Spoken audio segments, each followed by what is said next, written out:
আসসালামু আলাইকুম প্রিয় দর্শক, অন্য মঞ্চের আলাপ চাইতায় আপনাদের সকলকে আমন্ত্রণ জানাচ্ছি। আমাদের কাগজে একটা খবর বেরিয়েছে, সে খবরটা রীতিমতো বাংলাদেশের বর্তমান সরকারকে রীতিমতো ভীষণ হতাশ করে দেবে।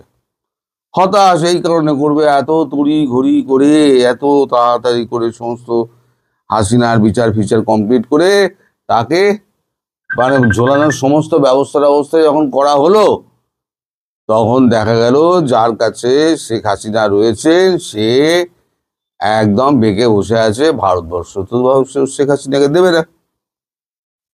এখন আমাদের এখানে একটা খবর বেরিয়েছে, আমার খবরটা উল্টো হয়, তাই আমি এখানে মোবাইলে আমি মিরর এফেক্ট দিয়ে রেখে দিয়েছি। মিরর এফেক্টটা দেখুন আপনারা। হাসিনাকে ফেরাতে বাধ্য নয় ভারত, ইঙ্গিত চুক্তিতে। আনন্দবাজারে খবরটা বেরিয়েছে। এই যে খবরটা, এই খবরটার মধ্যে পরিষ্কার রয়েছে যে চুক্তিটা রয়েছে 13টা পয়েন্ট তার মধ্যে রয়েছে। তার মধ্যে একটা পয়েন্টে আছে যে যদি দেখা যায় যে কোনো প্রত্যর্পণের ব্যাপার পেছনে রাজনৈতিক প্রতিহিংসামূলক কোনো কিছু রয়েছে, ইঙ্গিত রয়েছে, বা তাকে চরম শাস্তি দেওয়া হবে, এবং দুদেশের মধ্যে তার বিরুদ্ধে দুদেশেই কোনো রকম মামলা নেই, এক দেশে আছে এক দেশে নেই, তাহলে পরে সেই চুক্তি কিন্তু মান্যতা পাবে না এই হস্তান্তরের ব্যাপারে। এবং কালকে যখন বিচার প্রক্রিয়া শেষ হলো তখনই ভারত বুঝে গিয়েছিল যে এটা তো ক্যাঙ্গারু কোর্ট, এই কোর্টে তো যা বিচার হবে তো হবে। সে ভারতবর্ষ আপনারাও জানতেন, আর ভারতবর্ষের নেতারা যারা দেশ চালাচ্ছেন তারা তো আরো ভালো জানতেন যে এইটা একটা ক্যাঙ্গারু কোর্টের চূড়ান্ত রায় হবে, তাকে ফাঁসিতে ঝোলানো হবে। তার আগেভাগেই সব ঠিকঠাক করে রাখা হয়েছিল। চিঠিপত্র আসবে, চিঠিপত্র দিতে হবে, তা মুখে কিছু না বলে জুতিয়ে খাল খিচে দেওয়া যাক। কিরকম জুতিয়ে খাল খিচে দেওয়া যাক? এই কারণে জুতিয়ে আমি বলছি, সেটা হচ্ছে চুপচাপ তার সিকিউরিটি বিফাপ করে দেওয়া হলো। Z+ থেকে Z++ করে দেওয়া তার সিকিউরিটি। তার এখন থেকে শেখ হাসিনা যে নিরাপত্তা পাবেন, সেই নিরাপত্তাটা হলো আমাদের প্রধানমন্ত্রী, স্বরাষ্ট্রমন্ত্রী, প্রতিরক্ষামন্ত্রী, তারপর আমাদের বাণিজ্য মন্ত্রী, বিদেশ মন্ত্রী, NSA অজিত দোভাল যে সমস্ত নিরাপত্তা পান, সেই নিরাপত্তা Z++ সিকিউরিটি করে দেওয়া হলো। একজন আমার প্রশ্ন করেছেন, বলেছেন শুধরে দেওয়ার জন্য, না তাকে SPG সুরক্ষা দেয়। আমি ওই ভদ্রলোককে জানাই যে SPG হচ্ছে স্পেশাল প্রোটেকশন গ্রুপ। এই SPG এরা কিন্তু Z+ নিরাপত্তার মধ্যে থাকে। SPG Z+ নিরাপত্তা হচ্ছে, আপনাদের একটুখানি বোঝাই, সেটা হচ্ছে 4টে স্তরে ভাগ করা থাকে। যিনি আসেন VIP, তাকে 4টে স্তরে নিরাপত্তার ঘেরাটোপে রাখা হয়। আমি একটা উদাহরণস্বরূপ বলছি, ধরে নরেন্দ্র মোদী এই জায়গা থেকে ওই জায়গায় যাবেন, A থেকে B-তে যাবেন। তা নরেন্দ্র মোদী যখন যাবেন A থেকে B-তে, তখন তার আগে তার নিরাপত্তার সমস্ত রাস্তাগুলো SPG দেখে রেখে দেয়। এবং শুধু নিরাপত্তা নয়, তার যে একটা সেফ এক্সিট রুট, সেই রুটটা বাঁচা হয়। কাছাকাছি কোন হসপিটাল আছে সেই হসপিটাল দেখা হয়, কাছাকাছি কোথাও সেফ হাউস আছে সেটা দেখা হয়। দেখা হওয়ার পর সেই সমস্ত জায়গায় রাস্তাগুলো হয় কি, সমস্ত লোকাল পুলিশ না, রাজ্য পুলিশ যারা থাকে, রাজ্য পুলিশ দিয়ে পুরো পাকা করে রাখা হয়। এটা গেল প্রথম নিরাপত্তা বেরি। দ্বিতীয় নিরাপত্তা বেরি হচ্ছে আপনার এই যে CRPF যারা আছে, পুরো রাস্তাটা যেটা আছে সেই রাস্তাটার মধ্যে কর্ডন করে CRPF থাকে, সেন্ট্রাল রিজার্ভ পুলিশ ফোর্স থাকে। তারপরে দেখবেন 40টা গাড়ির একটা বহর যাচ্ছে। 40টা গাড়ির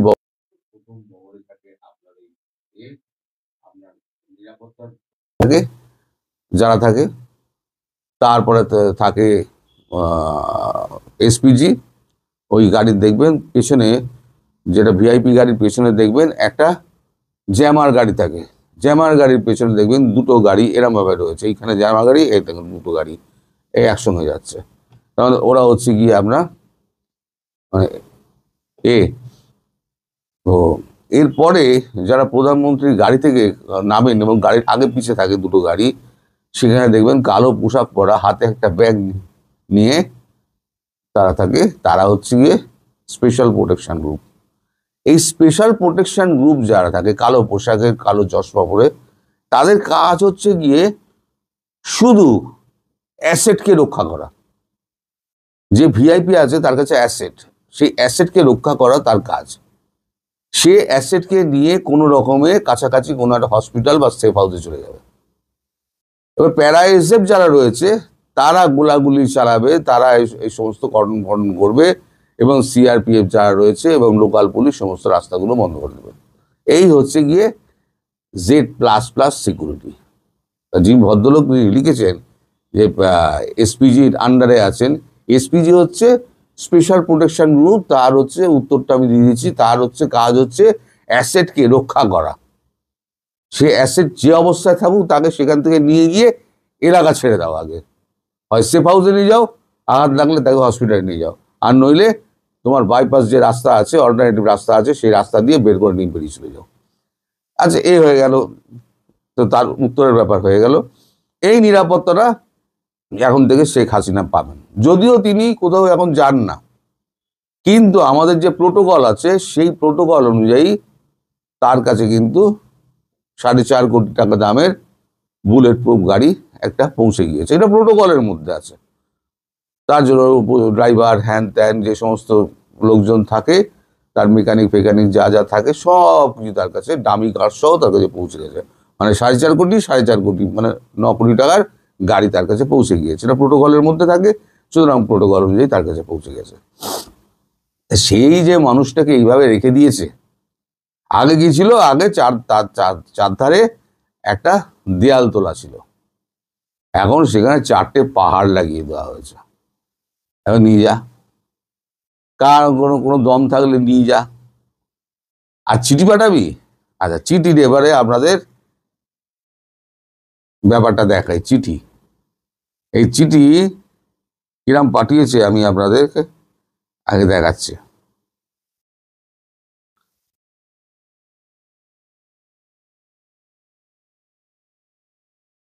আদিত্য রাজ কাউল তিনি একটা পোস্ট করেছেন, আমি পোস্টটা পড়ে শোনাচ্ছি আপনাদের।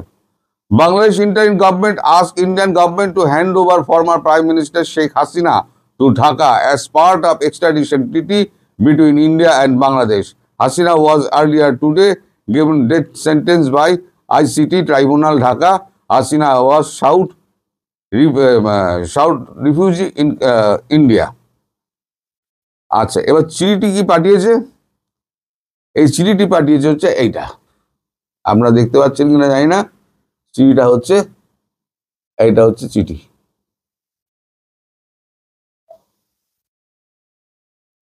বাংলাদেশ সরকারের চিঠি। আচ্ছা, চিঠিতে পাঠাচ্ছে প্রেস বিজ্ঞপ্তি, আপনারা উল্টো দেখছেন আমি জানি, আমি পড়ে শুনিয়ে দিচ্ছি আপনাদের। দেশের প্রেস বিজ্ঞপ্তি, ঢাকা 17 নভেম্বর 2025। আন্তর্জাতিক অপরাধ ট্রাইব্যুনাল আজকের রায়ে পলাতক আসামি শেখ হাসিনা ও আসাদুজ্জামান কামাল জুলাই হত্যাকাণ্ডের জন্য অপরাধী সাব্যস্ত হয়েছেন এবং দণ্ডপ্রাপ্ত হয়েছেন।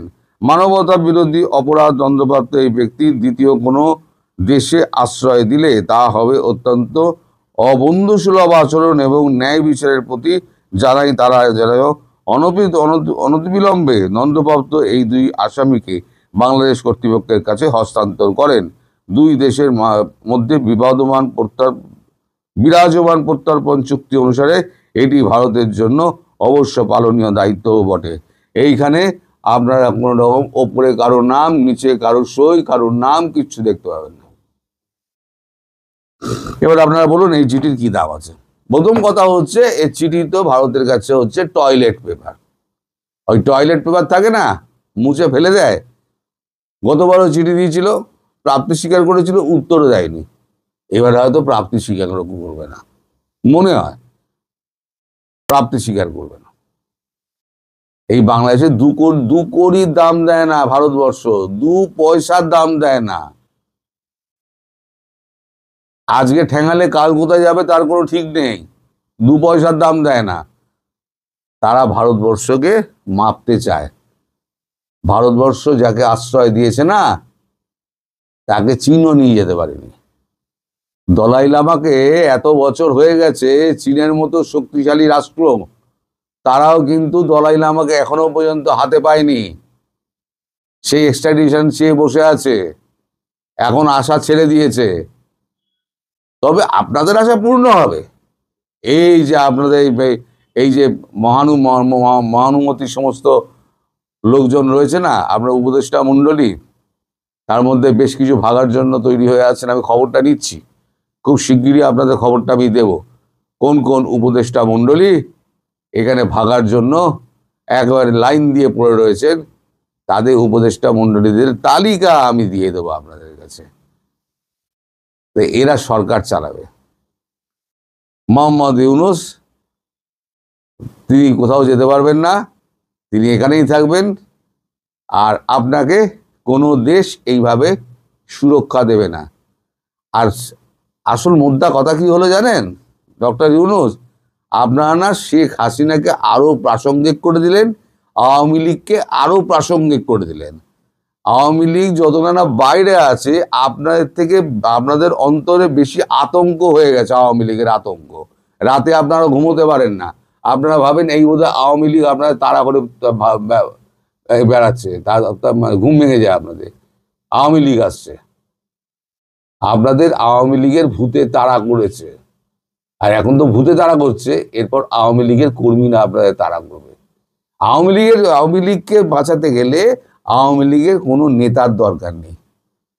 আওয়ামী লীগের যারা গ্রাসরুট লেভেলের যারা কর্মী আছে না, তারা ঠিক নিয়ে আপনাদের সিধে করে দেবে। আর সেদিন খুব একটা দূরে নয়। আর ভারতবর্ষ এটি করলো কেন? ভারতবর্ষ জানে যে আপনারা এই চিঠিটা দেবেন। এই চিঠিটা দেওয়ার ফলেতে ভারতবর্ষের কাছে একটা দায়িত্ব হয়ে গেল। ভারতবর্ষ মানে তাকে তার উত্তর দিতে হবে কূটনৈতিক ভাষায়। সে চুপচাপ, ভারতবর্ষ কথা বলে কম, একদম চুপচাপ জুতোটা মেরে দিল আপনাদের, যে তার সিকিউরিটি বিফ আপ করে দিল। তুমি যাকে চাইছো আমি তার সুরক্ষা আরো বাড়িয়ে দিলাম, এবার বুঝে নাও তুমি কি করবে। পৃথিবী বুঝে নি, পৃথিবী যার মতো কূটনৈতিক ভালো ব্যাপার বোঝে।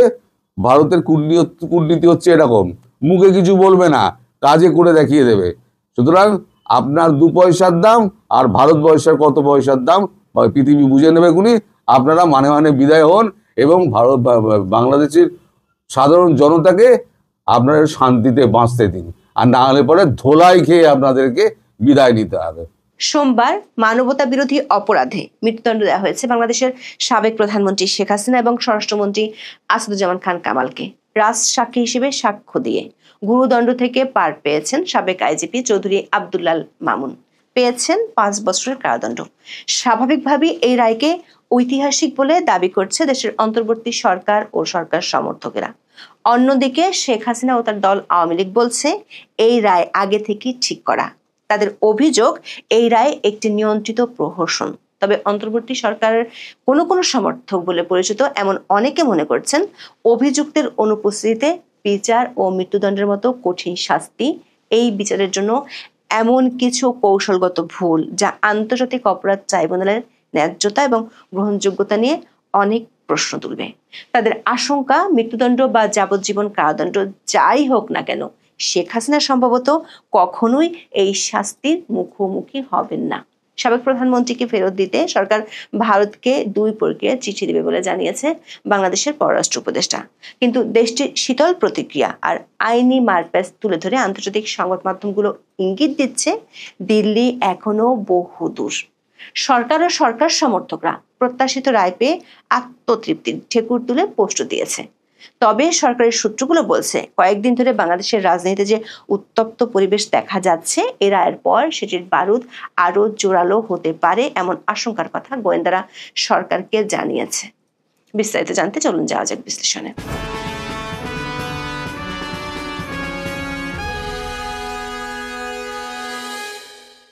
বাংলাদেশে আর কোনো রাজনৈতিক নেতা এত দীর্ঘ সময় ক্ষমতায় থাকেননি।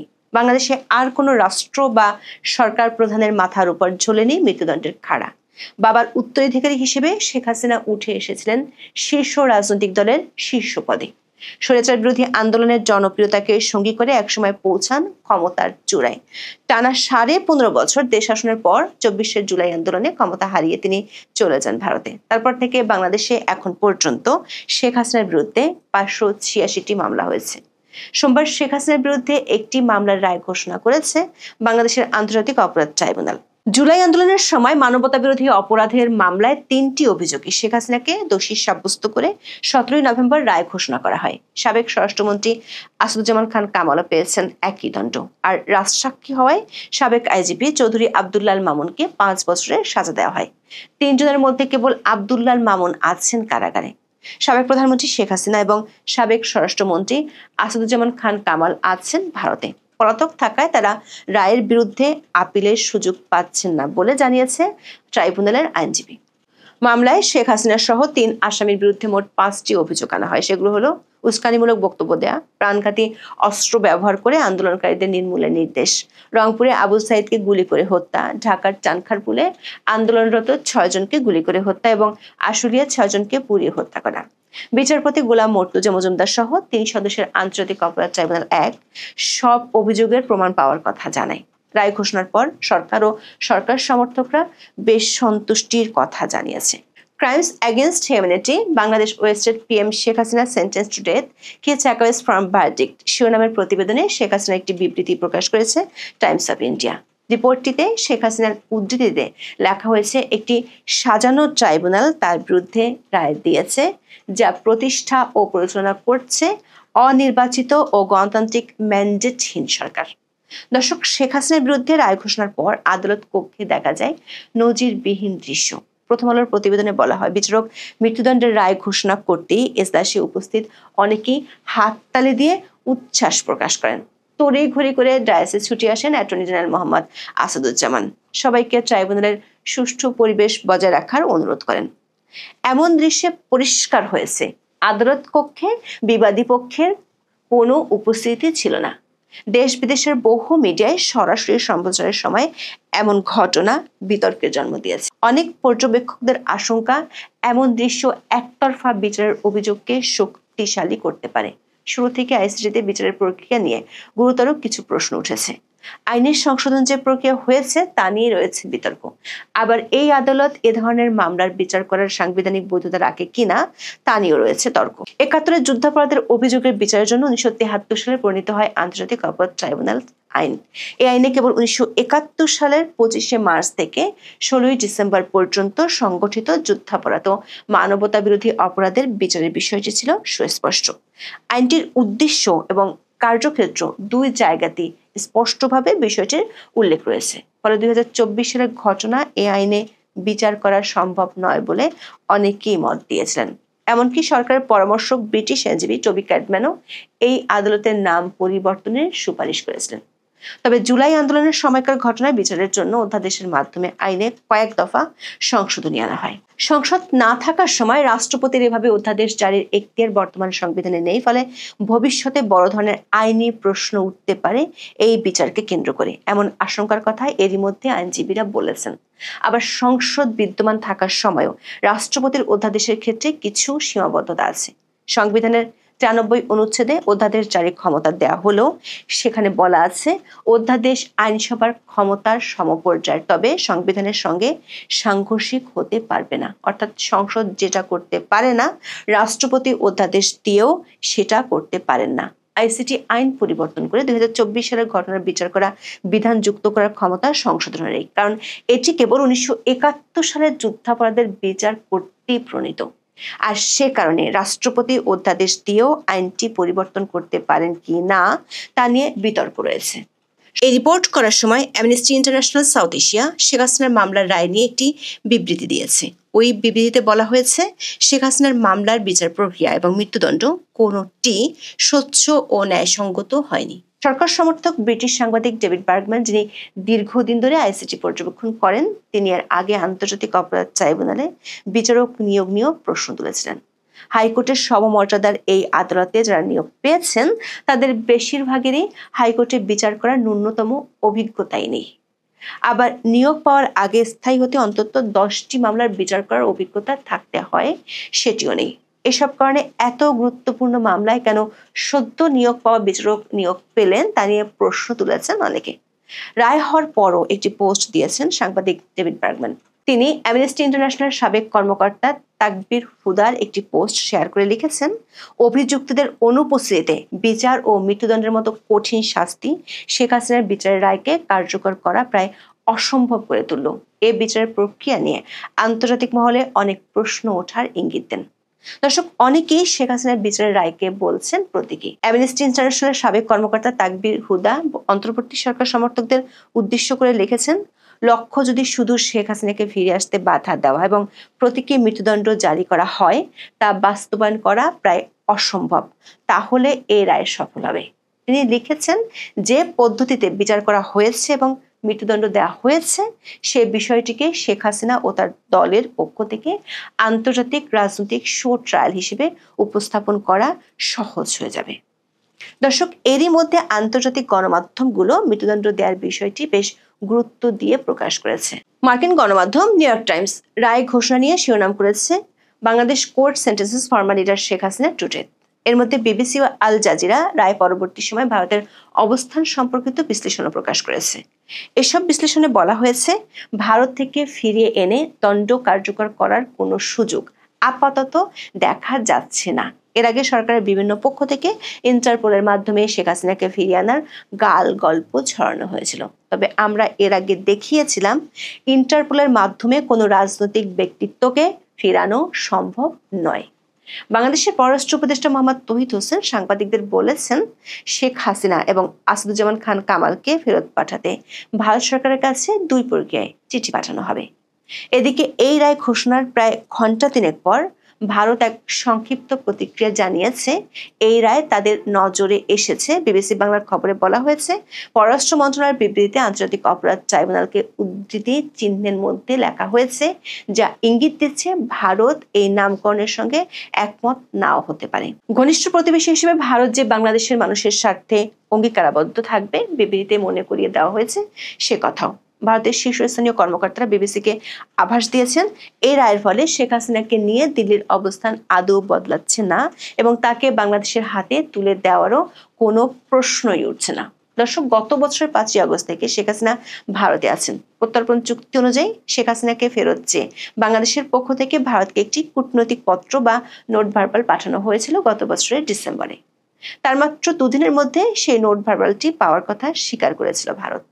তবে এরপর তারা সেই অনুরোধ নিয়ে কি ভাবছে বা কি অবস্থান নিচ্ছে, ভারত আনুষ্ঠানিকভাবে তা নিয়ে আজ পর্যন্ত একটি শব্দ খরচ করেনি। একান্ত আলোচনায় ভারতের পররাষ্ট্র বা স্বরাষ্ট্র মন্ত্রণালয়ের কর্মকর্তারা বরাবরই বলেছেন, প্রত্যর্পণ চুক্তির হাজারটা ফাঁকফোকর কাজে লাগিয়ে এই হস্তান্তরের অনুরোধ নাকচ করার বা দিনের পর দিন ঝুলিয়ে রেখে কালক্ষেপণ করার অজস্র সুযোগ রয়েছে।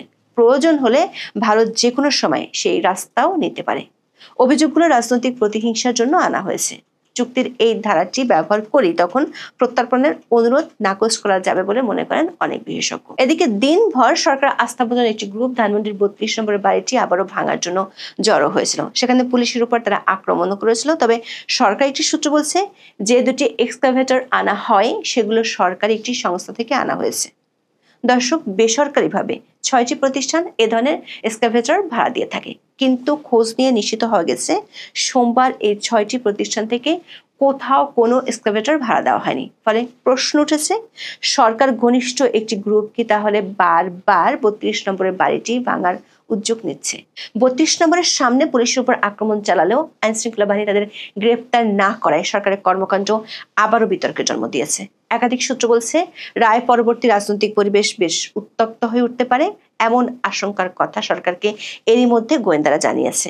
সরকার তার মিত্রদের দমন করতে ব্যর্থ হয়ে যে বিবৃতি দিয়েছে সেখানেও এমন আশঙ্কার আঁচ পাওয়া গেছে। সরকারি বিবৃতিতে বাংলাদেশি জনগণকে যে কোনো ধরনের বিশৃঙ্খলা উত্তেজনা ছড়াতে পারে এমন আচরণ, হিংসা বা বেআইনি কর্মকাণ্ড থেকে বিরত থাকতে অনুরোধ করা হয়েছে। দর্শক, গত 5ই ফেব্রুয়ারি সিটি কর্পোরেশনের সরকারি বুলডোজার দিয়ে সেনাবাহিনীর সামনে মুক্তিযুদ্ধের স্মৃতি বিজড়িত ধানমন্ডির 32 নম্বরের বঙ্গবন্ধুর বাড়িটি সরকারের সমর্থকরা ভেঙেছিল। সরকার একটি সূত্রের আশঙ্কা, সরকার এখন শুধু দেশব্যাপী আওয়ামী লীগের সমর্থকদের প্রতিবাদ নিয়ে চিন্তিত না, সাথে সরকার সমর্থকদের একটি গ্রুপ নিয়ে বেশ বেকায়দায় পড়তে পারে সামনের দিনগুলোতে। এখন এ পর্যন্ত, সবাই ভালো থাকুন, সুস্থ থাকুন, নিরাপদে থাকুন। দেখা